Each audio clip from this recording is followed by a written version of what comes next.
আজি হায়াৰ ছেকেণ্ডেৰীৰ ইংৰাজী পৰীক্ষাৰ প্ৰথম দিনাই যি প্ৰশ্ন কাকত ফাদিল হৈছে আমি তাক অসমীয়া যুৱ মঞ্চই তীব্ৰ ভাষাৰে গৰিহণা দিছোঁ। কাৰণ শিক্ষামন্ত্ৰী কঠোৰ নিৰ্দেশনা স্বত্তেও শিক্ষা বিভাগ সম্পূৰ্ণ ব্যৰ্থ বাৰে বাৰে প্ৰত্যেকটো পৰীক্ষাতে হয়।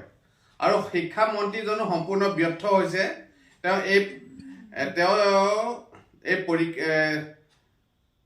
শিক্ষা বিভাগক নিয়ন্ত্ৰণ কৰিব পৰা নাই। আজি ইমান চৰকাৰে কঠোৰ আইন প্ৰণয়ন কৰা স্বত্তেও কিছুমান দুষ্কৃতিকাৰীয়ে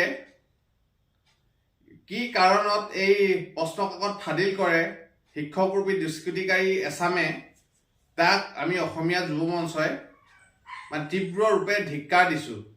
আৰু শিক্ষামন্ত্ৰী গৰাকীয়ে অনতি পলমে শিক্ষামন্ত্ৰী বিভাগৰ পৰা পদত্যাগ কৰিব লাগে। তেওঁ প্ৰত্যেকবাৰে চূড়ান্ত এজন ব্যৰ্থ শিক্ষামন্ত্ৰী ৰণোজ পেগু ডাঙৰীয়া। প্ৰত্যেকবাৰেই তেওঁ ব্যৰ্থ হয়, প্ৰত্যেকবাৰেই প্ৰশ্ন কাকত ফাদিল হয়। আমাৰ উঠি অহা যি নৱ প্ৰজন্ম বা তেওঁলোকে যি জীৱনৰ দুৱাৰদলিৰ যি পৰীক্ষা এটা দিয়ে, সেইটোতো যি শিক্ষা বিভাগৰ চৰম হেতালি খেলি তেওঁলোকৰ জীৱনলৈ কাল অমানিশা নমাই আনিছে। কিন্তু আমাৰ মন্ত্ৰীজনৰ শিক্ষা বিভাগে ইয়াক লৈ কোনো কঠোৰ পদক্ষেপ আমি গ্ৰহণ কৰা দেখা নাপালোঁ। অনতি পলমে শিক্ষামন্ত্ৰীয়ে পদত্যাগ কৰিব লাগে। আৰু যিগৰাকী ব্যক্তিয়ে এই কাণ্ডটো কৰিলে তেওঁক আইনৰ কাঠগড়াত নি কঠোৰ শাস্তি প্ৰদান কৰিব লাগে। যদি অনতি পলমে শিক্ষামন্ত্ৰীয়ে পদত্যাগ নকৰে আৰু যিজন কাল্পিতৰূপী ব্যক্তিয়ে এই কাণ্ড কৰিলে যদি তেওঁক অনতি পলমে কঠোৰ শাস্তি প্ৰদান নকৰে, অসমীয়া যুৱ মঞ্চই কিন্তু পৰৱৰ্তী সময়ত সমগ্ৰ অসম জুৰি এক গণ আন্দোলন গঢ়ি তুলিবলৈ বাধ্য হ'ব আৰু শিক্ষামন্ত্ৰী বাসভৱন ঘেৰাও কৰিবলৈ অসমীয়া যুৱ মঞ্চই বাধ্য হ'ব বুলি অসমৰ শিক্ষামন্ত্ৰী ৰণোজ পেগু ডাঙৰীয়াক সকিয়নি প্ৰদান কৰিছোঁ। আৰু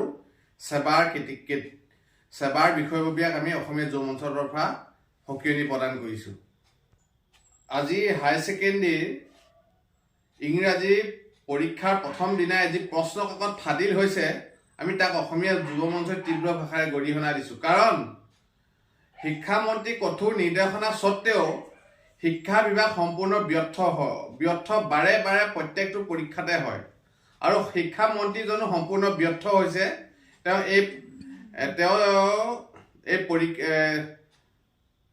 শিক্ষা বিভাগক নিয়ন্ত্ৰণ কৰিব পৰা নাই। আজি ইমান চৰকাৰে কঠোৰ আইন প্ৰণয়ন কৰা স্বত্তেও কিছুমান দুষ্কৃতিকাৰীয়ে